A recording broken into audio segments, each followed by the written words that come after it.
dilakukan di UIN ya. Betul. Apa sasaran dan target dari kegiatan ini? Kegiatan kali ini sebenarnya lebih bertujuan pada sebagai wadah untuk sharing para peneliti, profesional. Pesertanya itu dari mana aja? Pesertanya dari beberapa negara. Pembicaranya kita undang ada dari Malaysia, kemudian Indonesia dan dari USA. Bagaimana sih talents mereka itu? Talents anak-anak Aceh? Kalau menurut saya, kita yang ada di Aceh, talent naturalnya ya, saya pikir tidak berbeda dengan Yang lain. yang lain.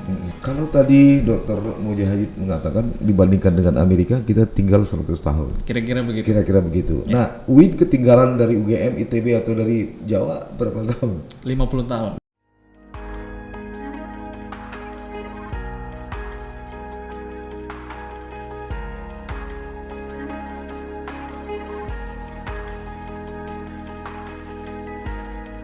Assalamualaikum warahmatullahi wabarakatuh. Sahabat sisi lain, berbagai fakta, data, dan peristiwa terjadi. Media mainstream, bahkan media sosial, melihatnya dari satu sudut, tapi kami mengungkapnya dari sudut yang berbeda. Ikuti sisi lain di channel YouTube Saleh Abdullah.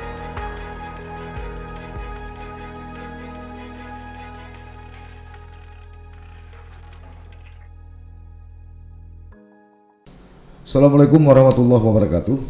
Sahabat sisi lain, tanggal 26 Oktober 2021, UIN Araniri Banda Aceh menggelar satu seminar International Conference Science and Technology. Ini merupakan seminar internasional pertama yang dilakukan Fakultas Sains dan Teknologi UIN Araniri Banda Aceh di tengah wabah pandemi yang mulai menurun. Kabarnya, seminar internasional ini bertujuan untuk mendongkrak kegiatan pendidikan di level universitas. Dan ini adalah merupakan seminar internasional pertama sekali yang dilakukan Fakultas Sains dan Teknologi UIN Araniri Banda Aceh. Kemana arah seminar ini dan bagaimana situasi dan kondisi serta perkembangan penguasaan sains dan teknologi khususnya di universitas-universitas dalam konteks Islam seperti UIN Araniri. Untuk pembahasan kali ini kami mengundang Dr. Mujahid Hamdan. Beliau adalah ketua panitia dari perhelatan internasional ini. Assalamualaikum Dr. Mujahid. Waalaikumsalam warahmatullahi Ini saya wabarakatuh. panggil Pak Mujahid atau Dr. Mujahid atau siapa? Pak Mujahid juga boleh. Pak Mujahid ya. Pak Mujahid ini kan yang pertama ya Iya, dilakukan di UIN ya. betul. Apa sasaran dan target dari kegiatan ini? Kegiatan kali ini sebenarnya lebih bertujuan pada sebagai wadah untuk sharing para peneliti, profesional. Jadi mereka bisa berinteraksi dan mendapatkan ide-ide baru yang sesuai dengan tema yang diangkat pada konferensi internasional ini.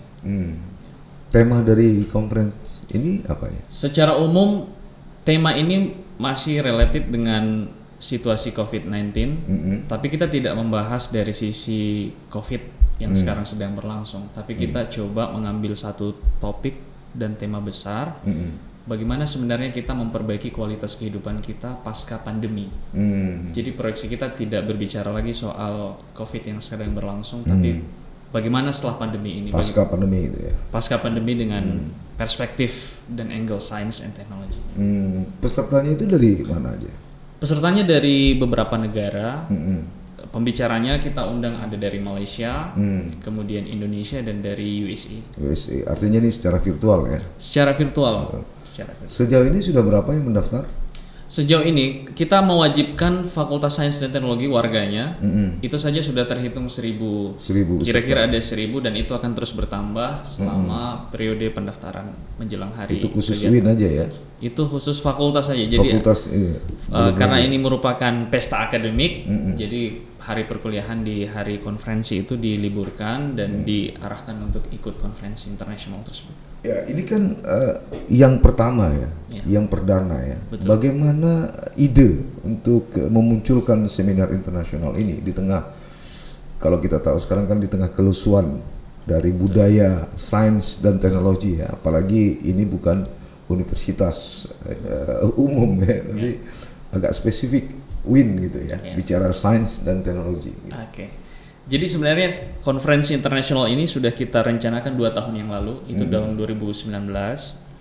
Kita rencanakan pada saat itu tapi ada technical problem sehingga ditunda pada tahun 2020. Sayangnya di tahun 2020 itu tahun pandemi. Tunda lagi. Kita tunda tahun 2021. Jadi perencanaannya sebenarnya tahun 2019. Oh, 2 tahun yang lalu. Iya, dan kita agendakan ini menjadi agenda tahunan.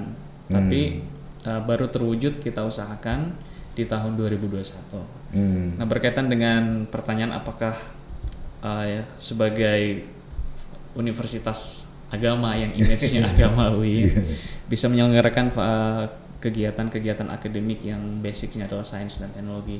Jadi salah satu misi dari UIN adalah bagaimana mengintegrasikan antara pengetahuan yang kita sebut sebagai pengetahuan agama dalam tanda kutip tadi masuk ke dalam ranah sains dan teknologi. Karena UIN percaya bahwa salah satu jalan masuk untuk membangun peradaban adalah melalui sains dan teknologi. Artinya ini coba sedikit keluar dari zona aman ya. Biasanya kan kalau bicara UIN itu kan bicara Al-Quran, hadis gitu ya, halal haram. Iya.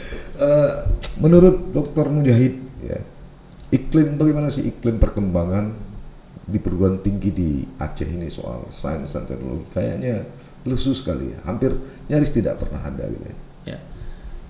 Kalau dari perkembangan sains dan teknologi di perguruan tinggi Aceh, saya pikir kalau diakumulasi semua kita pada tahap yang sedang berkembang. Kita punya banyak perguruan tinggi baik umum maupun yang agama dan UIN salah satunya di situ. Tetapi saya melihat ada tren positif. Tren positif di mana perguruan tinggi ini semakin kompetitif pada level nasional.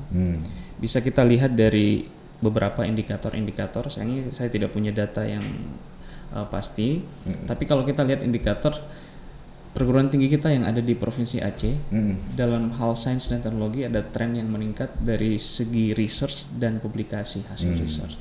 Ya. Tapi dalam bentuk produk masih kurang ya. Dalam bentuk produk saya pikir secara nasional memang kita masih bermasalah. Saya Masalahnya apa sih? Masalahnya mungkin karena ada beberapa aspek sebenarnya ya kalau berkaitan dengan produk kita sebut sebagai hilirisasi dari pengetahuan. Jadi hilirisasi pengetahuan itu wacana itu muncul karena kita menganggap kadang-kadang pengetahuan yang ada di kampus itu dia hanya dikonsumsi oleh level akademis dan hanya menjadi kitab suci akademisi. Tidak mampu dihilirisasi, diimplementasikan secara nyata dan langsung untuk membangun kesejahteraan masyarakat. Nah, itu ada aspek di situ. Tentunya kalau kita bicara dalam konteks ini, ada banyak stakeholder yang terlibat, yang bertanggung jawab untuk hilirisasi pengetahuan tadi, termasuk investor, iklim investasi yang mungkin itu adalah tanggung jawab pemerintah daerah. Bukan karena universitas atau perguruan tinggi di Aceh terlalu eksklusif sehingga dia tidak membuka diri dengan yang lain gitu. Mungkin ada faktor itu juga. Ada faktor itu juga karena memang kadang-kadang sebagai akademisi saya juga punya ego akademik ya. Jadi kita tidak lihat proyeksi seolah-olah dunia luar tuh nggak penting gitu. Iya. Iya. Di sisi lain selain eksklusif tadi mungkin karena terlalu harmoni dengan kekuasaan nggak, sehingga tidak berani keluar dari zona aman seperti yang saya katakan itu. Kalau dengan kekuasaan saya tidak berani berkomentar dan mengambil kesimpulan. Dr. Mujahid ini S1-nya di mana? Di Kendari, di Halolea. S2-nya di UGM. Jurusan apa S1-nya? Fisika. S2-nya fisika. S3-nya di ITB. Ya, S1 saya pendidikan fisika, S2 saya fisika, S3 saya teknik geofisika. Teknik geofisika di ITB ya. Asalnya dari Makassar. Makassar. Jauh sekali ya. Berapa lama sudah di Aceh? Udah 8 tahun. 8 tahun ya. mengajar ya? Mengajar. S1, S2 juga? Oh enggak, S1 aja. S1 aja ya. Nah, ini kan satu terobosan ya yang dilakukan oleh UIN ya. Artinya ini yang pertama khusus untuk sains ya, bicara soal sains. Tapi kalau bicara soal humaniora, saya kira UIN Araniri sudah banyak sekali. Bahkan beberapa waktu lalu juga ada seminar internasional kan. Dukungan dari internal gimana?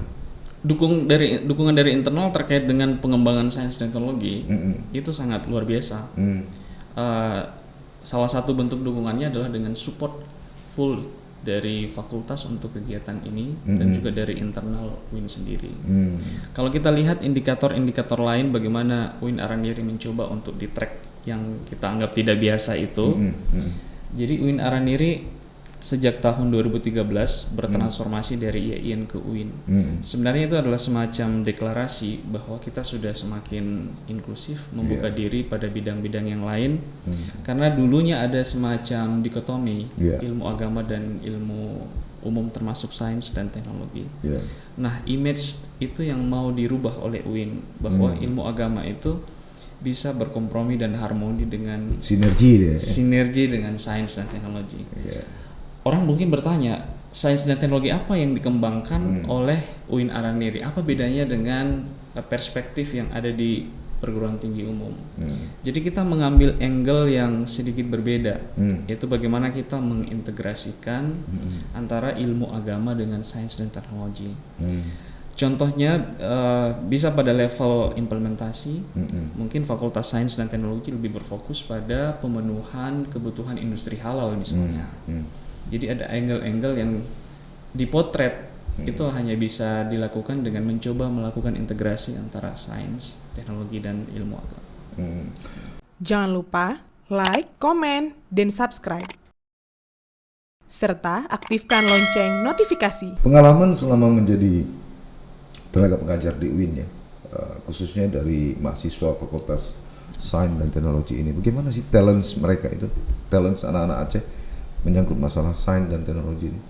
Kalau menurut saya, kita yang ada di Aceh, talent naturalnya ya, saya pikir tidak berbeda dengan yang lain. Saya pikir tidak berbeda dengan yang lain. Kenapa begitu? Karena beberapa prestasi-prestasi juga yang ada di kancah nasional juga kita bisa raih. Misal waktu untuk UIN Araniri, tahun 2019 ada Olimpiade Nasional, Olimpiade Sains Perguruan Tinggi Keagamaan Islam (OSKI) dulu. Kita mengambil medali emas untuk fisika. Fisika ya. Jadi kalau dari talent natural memang saya pikir kita tidak kalah. Mungkin ini adalah tugas pokok dari institusi perguruan tinggi untuk mengolah talent-talent natural ini yang sebenarnya luar biasa untuk bisa bersaing dan punya kompetensi. Hambatan misalnya ada nggak kendala yang dihadapi? Baik dari sarana prasarana atau lain-lainnya? Kalau secara jujur iya. Iya. Kalau misalnya saya yang bekerja di bidang sains dan teknologi yang selalu berhadapan dengan kebutuhan infrastruktur, misal sarana prasarana laboratorium, kita kalau dibandingkan dengan yang seharusnya, kita punya Avanza yang dibandingkan dengan Ferrari, kira-kira begitu. Oke, artinya bisa katakanlah dari 100% infrastruktur atau sarana prasarana yang dibutuhkan untuk bisa menggerakkan semua ini. Yang hari ini ada tersedia di UIN berapa persen? 10, 20, 30 atau berapa persen? Kalau ideal masih jauh. Masih jauh. Tapi saya punya perspektif yang lain. Kalau kita mau ngajak lomba lari dengan orang yang udah jauh, saya boleh mengambil kalkulasi lah, estimasi kita tertinggal 100 tahun lah dari yang ideal. Taruhlah kiblat kita di Amerika misalnya. Sekarang kita kalau mau kejar yang 100 tahun itu, kita punya dua pilihan. Kita ambil jalan yang berbeda, atau kita lari lebih kencang daripada dia. Tapi stamina juga menentukan. Stamina menentukan. Nutrisi juga, vitamin juga. Menentukan. Karena nutrisi dan stamina menentukan kalau kita mau berlari lebih kencang. Saya justru mengambil perspektif kalau kita mau bersaing, ambil jalan yang tidak diambil oleh orang lain. Orang lain nggak mikirin halal industri. Padahal potensi ekonomi halal industri itu luar biasa.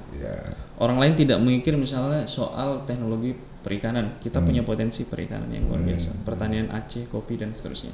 Jadi kita mengambil angle-angle yang tidak digarap orang lain, sehingga kita tampil dengan keunikan yang kita punya sebagai pengembang produk teknologi. Ya kalau Msiah sekarang kan misalnya ada proses minyak nilam gitu kan, betul. Kemudian diolah menjadi parfum gitu ya, betul. Kan ada nggak rencana UIN untuk melakukan hal-hal seperti itu? Kalau sekarang UIN sekarang sedang bikin kerjasama dengan beberapa instansi, termasuk DPMG mungkin bagian dari pengembangan pengabdian masyarakat.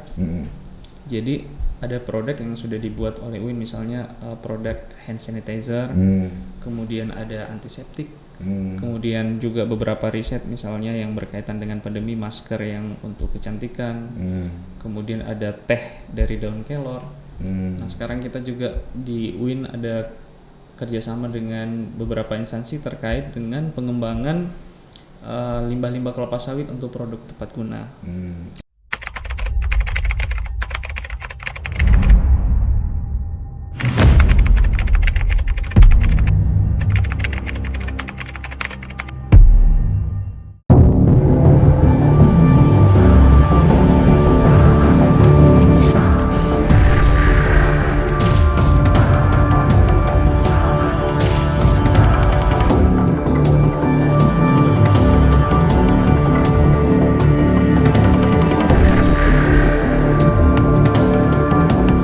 Baca modus baru lurus.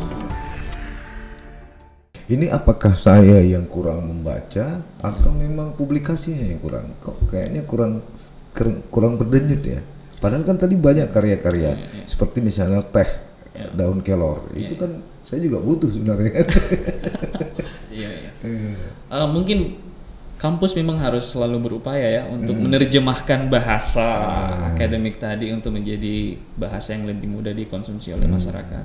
Dan itu memang jadi semacam PR dan isu di kalangan kampus, bagaimana produk-produk ilmiah yang di kampus itu untuk lebih dibumikan. Nah itu memang jadi kendala. Saya pikir di mana-mana kayak gitu. Iya, itu yang saya katakan tadi kan, terkesan bagi kami di luar kampus ini, terutama pers, itu kan agak sulit berhubungan karena memang agak sedikit tertutup. Seolah-olah ketika media atau jurnalis masuk kampus ini ada sesuatu yang dia kejar, padahal kan kita bisa membangun sinergi ya, seperti yang kita bilang tadi. Iya betul, makanya dalam sains dan teknologi kita juga memang ada satu aspek khusus bagaimana komunikasi sains dan teknologi. Nah ini mungkin teman-teman PR juga ya di bidang sains dan teknologi, bagaimana menerjemahkan produk yang saya sebut tadi sebagai produk akademik, produk pengetahuan untuk lebih mudah dikonsumsi masyarakat. Tapi memang ada beberapa kendala. Kendalanya itu pertama gini, dalam satu riset untuk lihat produk hasil produknya yang nyata itu butuh waktu yang bertahun-tahun. Sehingga kadang-kadang kalau kita sebut sebagai riset dasar dan riset pengembangan, kalau dia baru riset dasar, memang dia lebih eksklusif untuk tidak dipublikasikan dulu karena hasil-hasil sementara. Kemudian yang kedua, ada beberapa produk sains yang itu memang kita harus menjaga sensitivitas dari sisi sosial sebelum berkomunikasi. Misal kalau orang sains prediksi gempa, dia nggak boleh sembarangan menceritakan produk prediksi dia. Karena itu ada efek ke publik ya. Betul. Karena akan berefek ke publik. Makanya kadang-kadang kita juga ada semacam pemilahan. Ada yang boleh dikonsumsi di kalangan akademisi dan masyarakat umum. Kalau tadi Dr. Mujahid mengatakan dibandingkan dengan Amerika kita tinggal 100 tahun. Kira-kira begitu. Kira-kira begitu. Nah, UIN ketinggalan dari UGM, ITB atau dari Jawa berapa tahun? 50 tahun. 50 tahun. Jadi kemajuan teknologi yang sedang dikembangkan oleh UIN Araniri ini 50 tahun ketinggalannya. Kira-kira begitu. Kira-kira begitu. Makanya saya bilang kalau kita mau ada di posisi yang sama, jangan berlari lebih kencang dari orang itu karena kita nggak akan mampu kalau di track yang sama. Cari lintasan yang lain. Jadi mencari kanal yang berbeda. Cari kanal yang lain. Ya. Ini kan pengembangan sains dan teknologi kan tentu butuh dana yang tidak sedikit gitu. Iya, betul. Selama ini pengalaman Dr. Mujahid yang sedang dikembangkan ini bagaimana dukungan dana? Apa ada misalnya dari pihak sponsor atau BUMN atau dari pemerintah Aceh atau di mana? Selama ini saya merasa bahwa perlu untuk beberapa stakeholder untuk turut serta memikirkan bahwa pengembangan sains dan teknologi itu penting. Baik itu dari sifatnya instansi-instansi atau stakeholder yang lokal, nasional ataupun global. Tapi bukan berarti kita tidak didukung. Ya, kita didukung karena ada beberapa instansi sebenarnya yang aktif bekerja sama dengan kampus-kampus, utamanya di UIN Araniri yang saya ketahui. Tapi mungkin untuk bisa berlari bersama, bersinergi bersama, upaya kerja keras dari kedua belah pihak untuk terus sinkron dalam upaya mencapai yang tadi. Ya, apalagi kan fisika ya. Seperti saya katakan tadi, kami tidak pernah membaca di media misalnya ada kerjasama UIN Araniri dengan Medco misalnya ya, dalam hal soal limbah kimia misalnya, atau bagaimana teknologi hilir atau hulu. Tapi yang sering muncul kan UIN Araniri kerjasama dengan Mahkamah Syariah gitu kan, dengan MPU gitu kan, dengan lembaga-lembaga. Ya mudah-mudahan ini akan terus berkembang ya. Ini yang perdana, tentu akan ada untuk selanjutnya. Tentu ada kan. Ya, untuk selanjutnya kira-kira yang sudah direncanakan kegiatan seminar apa saja? Kalau yang saya ketahui, kita akan ada konferensi internasional ini untuk selanjutnya untuk menjadi agenda tahunan. Tetapi di beberapa bulan-bulan antara biasanya di Fakultas Sains aktif selalu melakukan seminar-seminar yang sifatnya nasional ataupun internasional. Ya. Tapi memang itu khusus untuk konsumsi internal ya. Iya, konsumsi internal. Baik, Dr. Mujahid, sebenarnya kita ingin bincang-bincang lebih lama, cuma memang slot waktu yang disediakan oleh teman-teman produser sekitar 20 menit. Mudah-mudahan pertemuan ini bisa menjadi motor atau stimulus untuk bisa lebih bangkit lagi.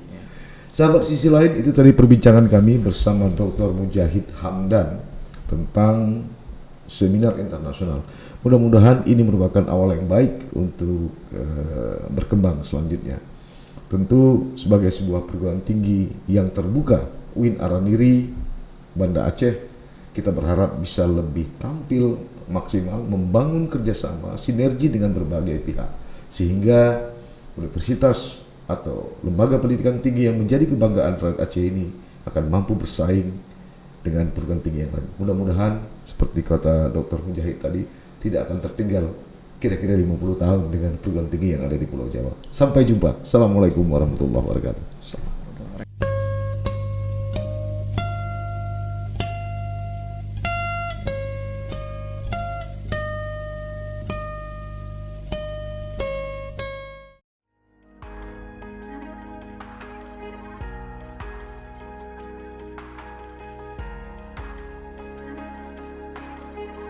Jangan lupa like, komen, dan subscribe. Serta aktifkan lonceng notifikasi.